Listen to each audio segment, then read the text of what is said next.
Hi everyone, a very warm welcome to the India Ethics Summit. I'm Nisha and I'll be host for the session. Today we are in conversation with Sarah Sar, Facebook ad specialist with Suit and Ad Espresso.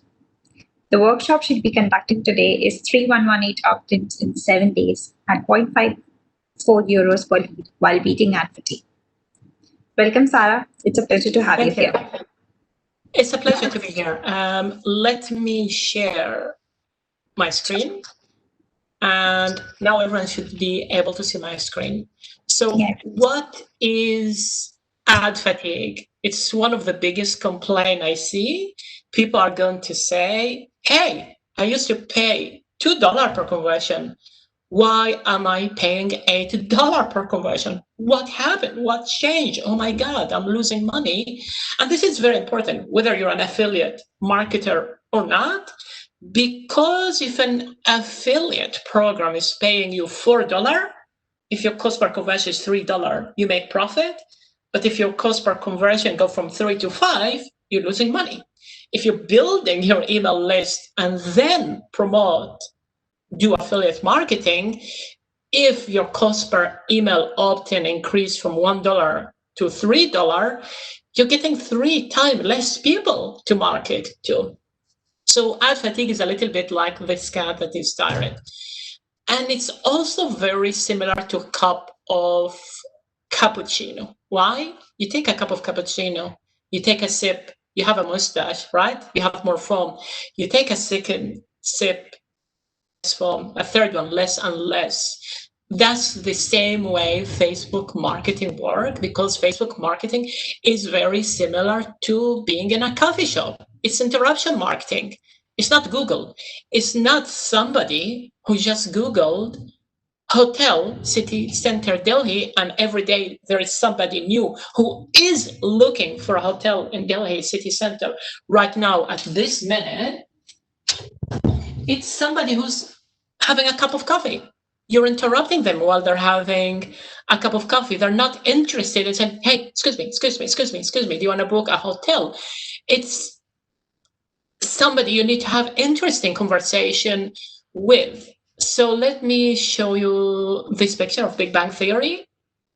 And it has to do with interruption, because you're entertaining people. If somebody is here, they want to be entertained. They want to kill time. They want to have fun. Big Bang Theory, maybe they play on Thursday. 1 million people see it.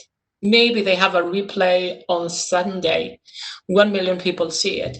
Maybe they translate it to Spanish, German, etc. More people see it. But if every single week it's episode one, you would stop watching it, because like, hey, I don't want to see the same episode over and over again. But the reason people continue watching it because there is episode 1, episode 2, episode 3, episode 4. So it's important to change the content. And actually, I'm going to show a few examples. And the case study I'm going to show you, it's important to notice that I've been running ad for 3 years for this campaign, and I'm still getting a good cost per conversion, despite the fact that Facebook, back then till now, grew from 3 million advertiser to 9 million. This is like real estate or hotel industry. If there is 5 times more tourists, hotel prices go up. It's the same thing with Facebook. So let's click a case study. Oh my God, I didn't mean to. Let me hit the back button and then open the case study in a new tab.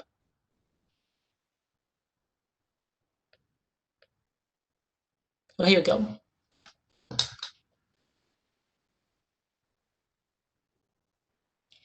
So the example I'm going to use here is for someone who sells language courses that help people speak better Spanish. So people will see this ad that asks the question, is getting drunk going to help you speak better Spanish? And the answer is yes, according to university research. But you know what? if you had some taquilla, you didn't learn a new word. Your vocabulary is not better. It's confidence. So we tell them, you know what will make you more confident when speaking Spanish? Having a list of highly used sentences. And this ad is going to do well for a while. We'd pay under $1 per lead per opt-in. And suddenly, 6 weeks later, we're paying $4 per lead. So what do? I change it with another ad like this one. This is actually a real story. There was a parrot that used to speak English with a British accent and then disappeared, came back a few years later speaking Spanish. And we say, well, learning a language is just listening to words people are saying around you at a high frequency and just repeating them. By the way, we could help you with our PDF. And now our cost per lead is, again, under $1. So it's similar to what I said with Big Bang Theory or a TV show. You change the episode. You have episode 1, episode 2, episode 3, because people are going to be tired from reading the same thing over and over and over and over again. You might be asking, I see a lot of ads. Do people read those long ads? I heard that ads should be short. So let me show you something. Just waiting for Facebook to show the ad because proof is in the pudding. So here we just have an ad saying, is dating a native speaker going to help you speak better Spanish or not? Let's look at the comment section. 900 comment, 300 shares. Okay, but let's look at the comment, because it's not comment people who are telling, stop spamming me, I hate you, what, this is scam, this is spam. No, actually the ad, people are telling their own stories that are similar to the ad copy. This show me that people read the ad, and it's not really about long copy versus short copy. It's about copy that is not boring, because a lot of the long copy we see that is people bleeding the problem. I give you an example. Hey, you want to make money online? Are you struggling? Imagine you could buy a car that is a Mercedes or a Ferrari instead of working 9 hours. And they bleed the problem, and they bleed it in a wall of text. But you read it. You learned absolutely nothing from it. It's just word for the sake of. It's not short versus long. It's long that is entertaining, that teaches something that you didn't know. Does work well. Is engagement important? Yes, but don't go for engagement for the sake of engagement. I don't believe in ad that says click like, leave a comment, because Facebook, one, hates them. They call it clickbait. But ads that convert at a good cost and at the same time get good engagement is really good, because it tells Facebook your ad is relevant. And for Facebook, it means they're going to give your ad more impression at a cheaper CPM, which means cheaper cost per conversion. So now let's go back to our slide. Do people read long copy? Yes. But you might say, I'm not good at writing. I've seen really long ads and this seemed difficult. So I'm going to give you a few tips and example on how do you do it, even if you're not good at writing.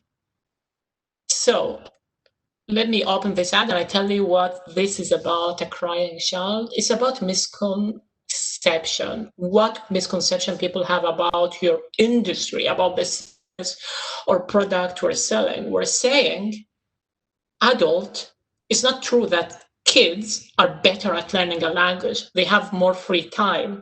And if you think about it, a kid would want an ice cream. You don't understand them. They would cry for 1 hour till they get it. Now, imagine I'm going myself to Barcelona. I speak 2 words of Spanish. I go to Starbucks. I ask for something. They don't understand me. What would I do? I would switch to English. I would not cry for 1 hour till they give me the coffee I want. But this is why the kid learn a language faster than an adult, because they never give up, even if they need to cry for 1 hour till they understand them. So this is an example of such an ad. Again, great engagement. What else can you do? What is unique and special about you? Let me start by an example of an ice cream brand.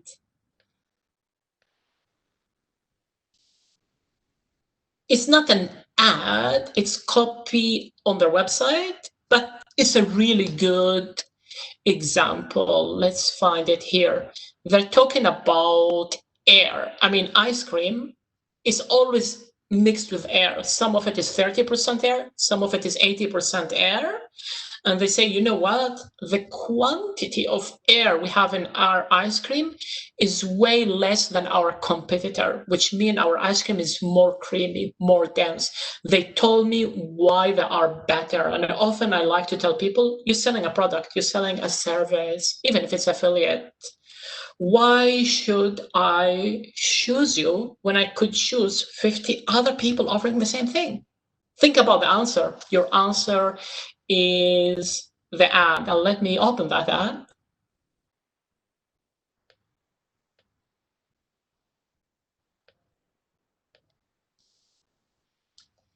Actually, this is a website that sell Indian and Southeast Asian fashion. And the question is like, hey, why would I buy your product online? Because it's expensive. And what he said, one, the quality of the fabric is good, but two, we partner with very famous designer and everything is custom made. So you're not worried. You send us how tall you are, how big you are, how fat you are, how thin you are, how big your shoulder are, how big or small your hips are. And we make sure that this 100% fit you. And if it doesn't, we'll give you money to go to another tailor to make any alteration. They told me why they are special, what's different between them and between the others. What else could we do? Questions. Whatever you do, if you're in a business long enough, you're nearly sure after a while, you're like, I know for 100% that within this week, somebody going to ask me this question. But you know what? For each person who asks this question, who stop and ask it, maybe there is 100 person who are interested, but they're not going to ask that question. Oh my God, the ad is not showing, but I could show you that ad in here. So that's not a big deal here. People used to ask Ollie, who's a language expert, should I learn a new language, learn individual words, or learn a whole sentence? And you learn a sentence because you learn at the same time the structure of the language, the order and the context in which the words appear. So just answering question people ask in your industry is a good way of having good ads.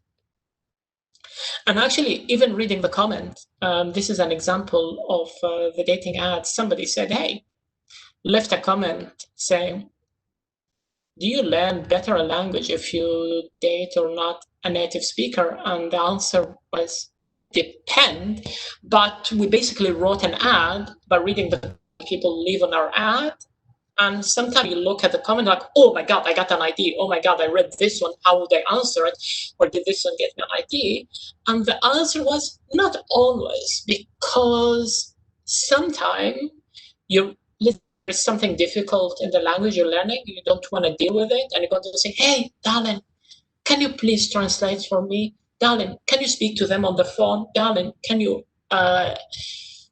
you're basically using your partner as a translator, which means you're less practicing the language. So we say it's depend, but it's one way of getting new idea for ads. Read the comment. How would you answer them? Okay, analogies. If I said, okay, maybe in India or Asia, if I talked about pomelo as a fruit, people know what a pomelo is. I go to Europe or the United States where nobody have eaten the pomelo, I said, what is that? So you say, oh, it's like a grapefruit, but it's not bitter. So often analogies are really good to explain a complex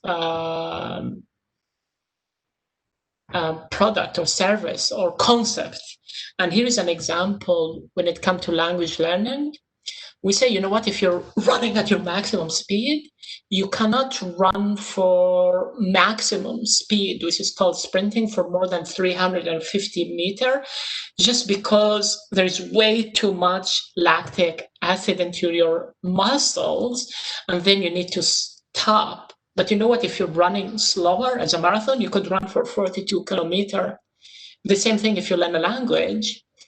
Because at first you're motivated, like, hey, my God, I'm going to learn every day for 3 hours. Then you have too much work. Then the kids are sick. Then you have a friend birthday. Then you're traveling and you don't find the 3 hour and you lose motivation.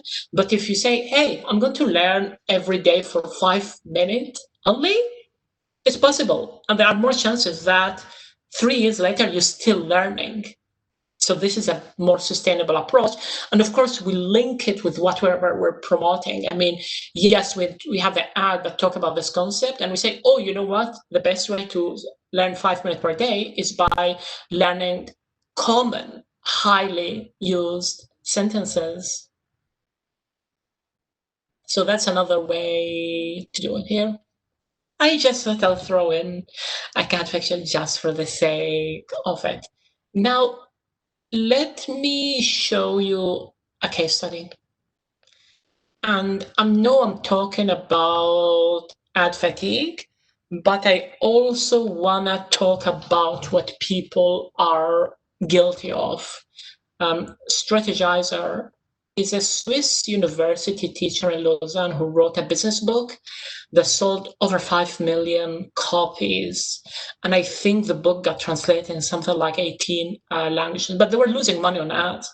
So if I go, this is the ad that was losing money. Most ads just tell you what they're selling. Hey, we have a conference. Hey, we have a t-shirt. Hey, we're a hotel. And they just think that's enough. Wrong. You need to build the desire. Imagine you say, hey, this is a conference. The person said, why should I care about your conference? What would you say to convince them?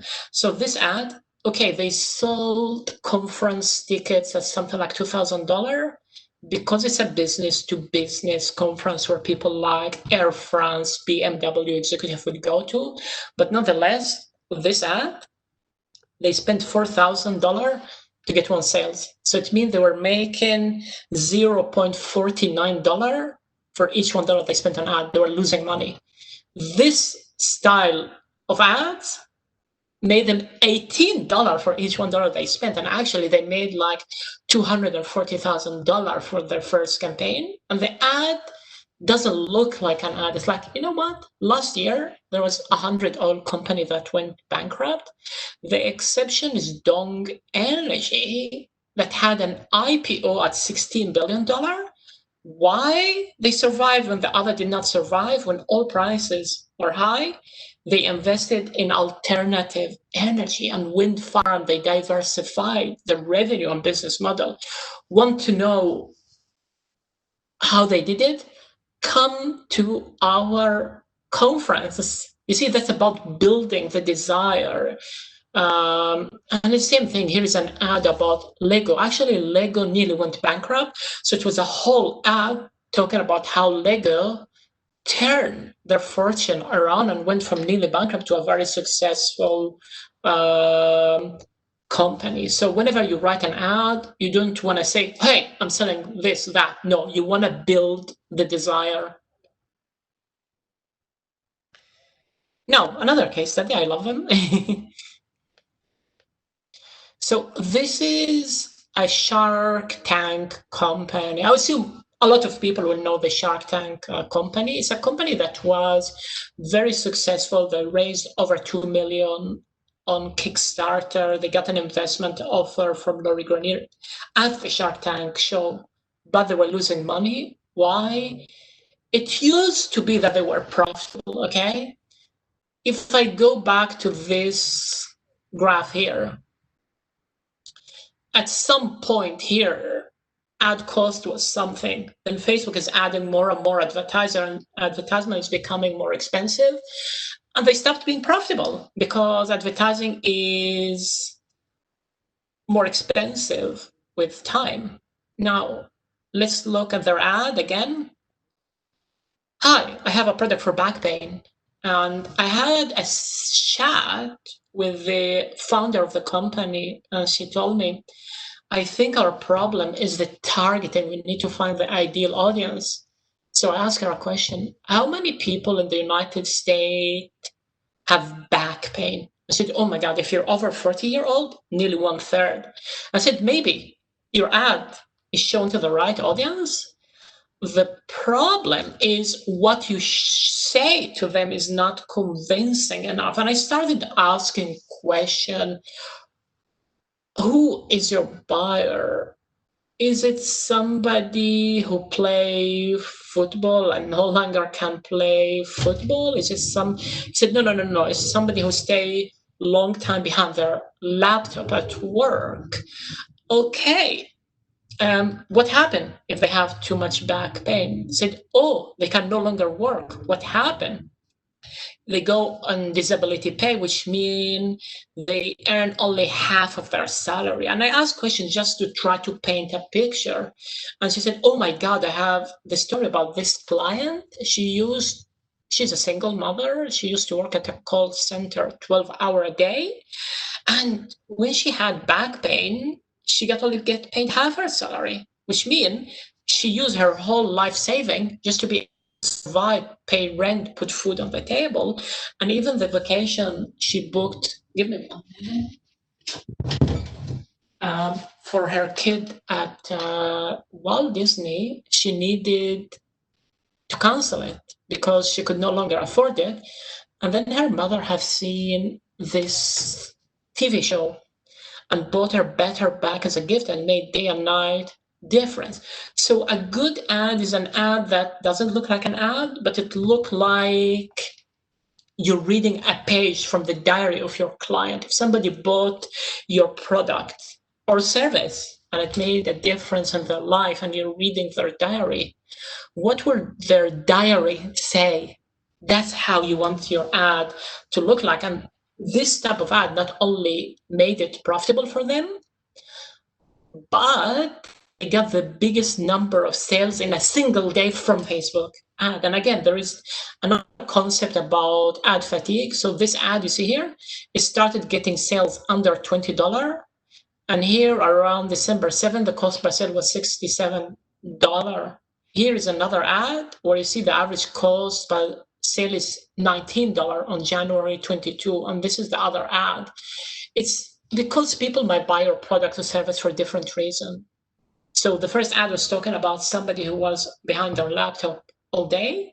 This is somebody who played sport and got an injury. And after the injury, the product helped them recover. So yeah, whatever you're selling, don't assume everyone buy your product for the same reason.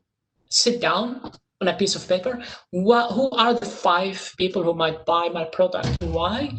And have each one of them write such an ad addressing them. Testimonial. I mean, I see it often. Give me 1 minute. Yeah, okay, no worry. I see it often. You have a website and there is an ad on a testimonial on it, or an ad that is testimonial, but why should I believe it? I mean, you know what?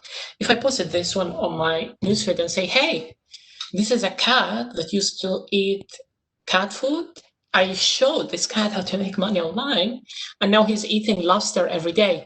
You know, I'm making fun that this is sarcasm, but the reality is, you know what? I could go on Fiverr, I could pay $20 and somebody would record any testimonial for me. Even they made a TV show, I think it was in Canada. This person, she would make a video say, hi, my name is Jessica and I am a doctor. And then another video of her. Hi, I am X and I'm a lawyer. Hi, I'm an X and I'm a university teacher. That often when you have ad with testimonial, people don't believe it. I mean, people don't know who is that person that is in the ad or in the ad copy, and they don't have reason to trust it. We live in a low trust environment. So the question is, what can you do to change the situation? You want to teach them something they didn't know before reading the ad. So the reality is you read an ad and you need to be able to say, oh my God, I learned something I did not know beforehand. It's by teaching people, by adding value that people trust you. And I have an example here, Dennis Yu. So Dennis Yu is somebody who run ad for Rosetta Stone, Nike, Adidas, and so on. And he had a workshop for agency, and he read the case study I had for Strategizer, not this one, Strategizer. And he said, hey, Sarah, can you help me run some ad to promote our event? I'm like, who can I interview? He said, oh, go talk to Gavin. I talked to Gavin. Gavin is the person here. And I said, okay, you worked with Dennis, how he helped you? And he said, oh my God, Dennis is a really nice guy. I'm like, I don't care. People don't know you. You think that people are going to trust your word just because you say it? I'm like, no. What is one thing you're doing differently in your business as a result of working with Dennis? And what was the outcome? One of the things he said, oh, he helped me get an article published on Social Media Examiner. As a result of doing that, I put the logo on my website. I put the link to that article. Now people think I am an expert. Because people think I am an expert, I'm charging $179 per hour instead of $50. And I'm getting even more people to book me. The other one is how I manage my workflow. Not everyone who sent me an email say, hey, I want to hire an ad strategist. I said, yes. I said, no. You need to book a consulting hour beforehand. So if you read this ad and you never clicked on it, you still learn two things. You're going to think, oh my God, maybe I need to get an article published in a industry blog that people trust. And two, I need to work on my workflow. This is how you get trust. Testimonials are good, but they are good if they teach you something you did not know, because online world is a low trust world. So you wrote an ad. How do you know it's good enough? A good ad doesn't look like an ad. I mean, actually, I need to find the exact number, and I wrote it on this blog post of mine. I think it's nearly like 30%. Yeah, 30%. 30% of people on the internet use ad blocker. I mean, people hate ads. If you have an ad and somebody news feed, they're like, oh my God, that looks like an ad. Like, no, I don't want it. They keep scrolling. So you want an ad that doesn't look like an ad. And this is an ad I wrote to promote my blog post about ad copy on Copy Hacker, the one that is here. And I don't say, hey, I have that blog post. No, I tell the story of a company in the UK that's called Timson that actually recruit people who are out of jail. Why? He said, hey, nobody else is going to give them job. And I could get people who are very loyal to me. And I say, you know what?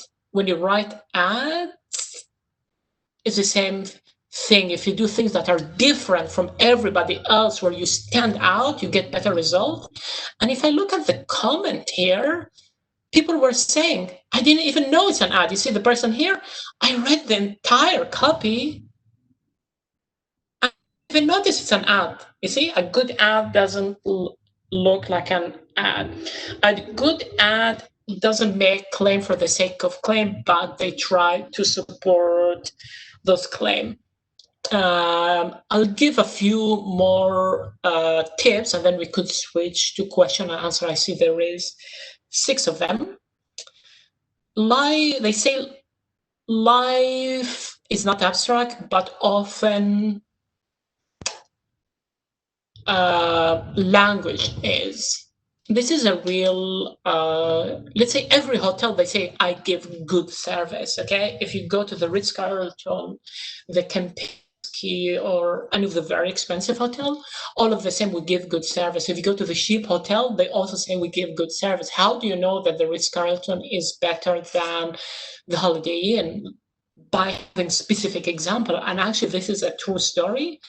There was an American couple who went on holiday to Bali in Indonesia. They brought some milk with them because their kid is lactose intolerant. Hey, you're traveling for 10 hours in a flight. The milk is going to go bad. So when it arrived in Indonesia, they realized that the milk spoiled. And like, oh my God, our kid cannot drink normal milk. What do you do? The hotel tried to find everywhere in Bali milk that is for lactose intolerant people. They found nothing. Then one chef remembered that they sell this type of milk in Singapore. He called his mother-in-law and said, okay, you go to the supermarket, you buy that milk, and you take the first plane to Bali.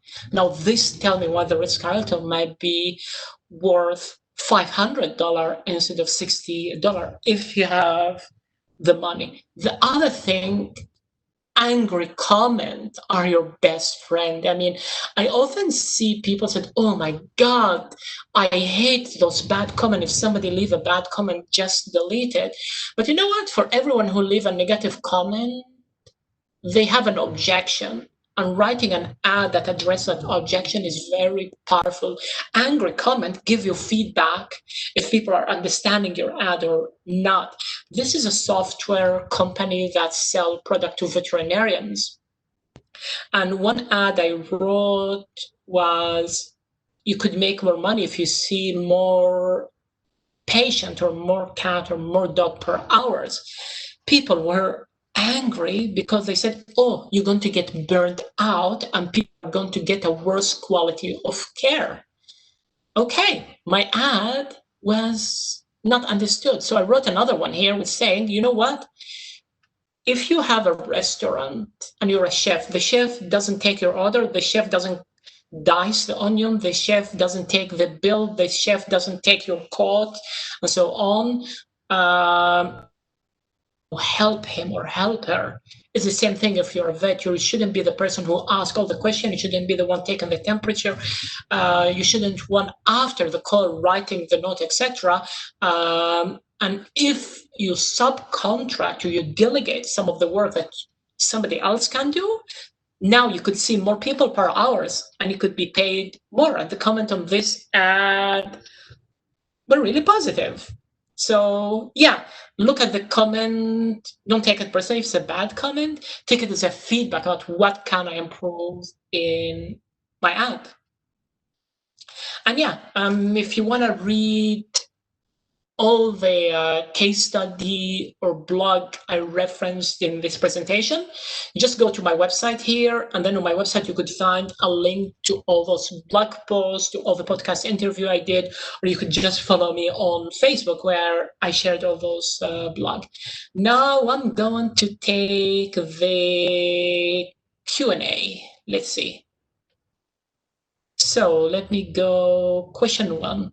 What are the key factors leading to ad fatigue? You're interrupting people. Interruption. It's interruption marketing. That's one thing. The other thing, not everyone wants your product for the same reason. Let's say I'm London Tourism Board. Not everyone go to London for the nightlife. Some people go for the food, not British food, but for the food, because there's a lot of nationality there.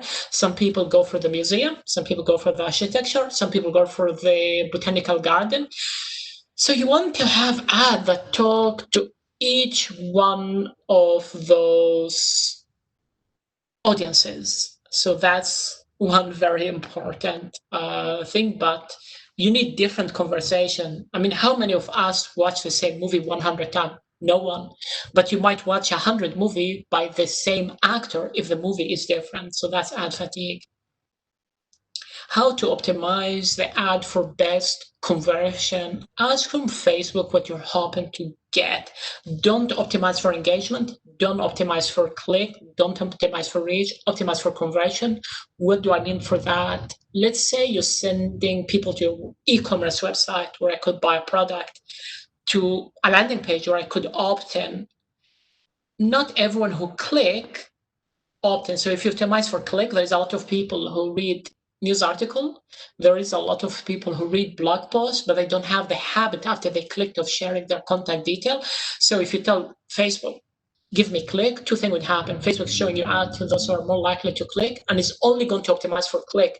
And people are going to click, say, oh my God, I don't want to give my email, and then they close. But for Facebook, you wanted a click, you got it, you see? So optimize for what you're hoping to get. What are common lead generation mistakes brands do? They mix between Google and Facebook. Google is demand fulfillment. Somebody say, I want a car insurance, and you raise your hand and say, I could offer you this car insurance. Facebook and social media, you're interrupting people, is about building the desire for a product or service, like we did in the case of Strategizer, where we said, hey, those company made a mistake and they went bankrupt, but Dong Energy went to the stock market. Want to know how? Or we have ads that talk about how to validate a product without spending a lot of money. It's about building the desire. Another mistake people do, they're not clear about the benefits. People don't. Let me think about an example. You want to think about the end benefit. It's like I say, buy some vitamin E. I don't know why vitamin E is good for me. Now, if you said vitamin E is good for your hair, for your skin, or you would have more energy, then people are like, oh, okay, I get it. Why? So you want to go to the bottom why people want to buy a product or a service when it comes to lead generation. I don't care about the other one. How do you maintain right balance in CPC and ad frequency rate? I don't care about CPC. I don't care about ad frequency rate. You care about conversion. You care about sales. You care about the cost per email opt-in. You care about the cost per lead. Here is why. Maybe one audience, the CPC is really high. Why? Because it's an audience everyone is targeting, because it's a competitive audience, but that audience convert better once they clicked. You could have an audience where the CPC is $3, but the cost per lead is $5. And you could have an audience where the cost per click is $0.50, but the cost per conversion is $20. You see? So CPC and frequency rate is a secondary metric. Frequency, you want to keep an eye on it. Sometimes you have a high frequency and you still get good conversions. But it's just a question of keeping an eye on it. As long as my ad is converted at a good cost, I keep it. I have no reason to change it. And some ads are going to convert well for 3 weeks, other one for 1 week. So the only thing is, just when it comes to the frequency, right, keeping an eye to make sure my cost is good. What's the best conversion to bid on? The conversion you're hoping to get. And I know Facebook talk about getting enough conversion. So if you're selling an item that costs $1,000, you're not going to get 50 conversion per week, and the algorithm is not going to get enough data, but maybe people opt in and then they buy. Then you optimize for email opt-in instead of sale, just so the algorithm get enough data to optimize. What does that mean? If Facebook notices that most people who are opting in are women between 50 and 55, and that men the same age are not opting well, then it means the algorithm starts showing the ad more and more frequently to this age group. Other thing regarding it, it's always a compromise between volume and cost per conversion.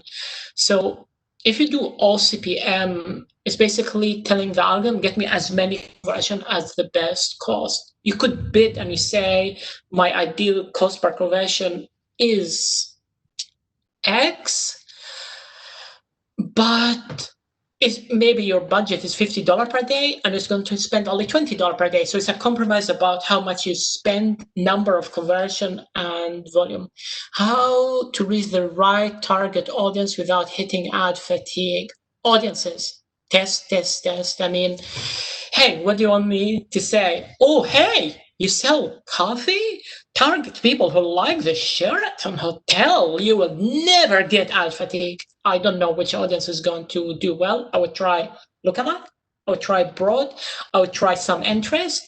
I would spend maybe $20 on each. I would let people vote with their mouths and let the numbers speak to me. You don't want to make assumption about what's going to convert better.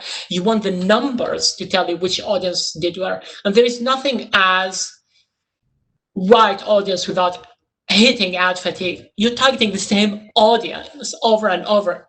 It could be the best audience in the world, but after some time, you're going to have ad fatigue. That's inevitable. And to fight it, you need to show them different ad, different content. What's the ideal frequency cap to minimize ad fatigue? There is no frequency cap because every product is different. Let's say you're selling a house. That house is $500,000, beautiful house, swimming pool. You're not going to look at it and say, "Oh my God, I want to buy it right now." It's a difficult decision. It's a decision you're going to think about a lot. And sometimes maybe having seen the ad 5-6 times make you more likely to convert. So at the end of the day, I let the ad run. I don't care about ad fatigue, and I let the number tell me, not the frequency, the number tell me. So I might start an ad and might say, business-wise, I know if my cost per email opt-in is under $3, I'm profitable. Hey, as long as my cost per opt-in is under $3, I'll keep it running. If 5 weeks later, my cost per opt-in is $7, then I'm going to pause my ad and change the ad. So I don't care about, I know that frequency impact ad fatigue, but I just let it run and I keep an eye on it. Yeah, that's our 7 questions I answered. Any other questions, or do I make myself a cup of coffee? Sarah, I'm just checking. There are no further questions. So I would suggest that on this note, we end the session here. It was very interesting to listen to. It was a nice session. Thank you. It was a pleasure to have you.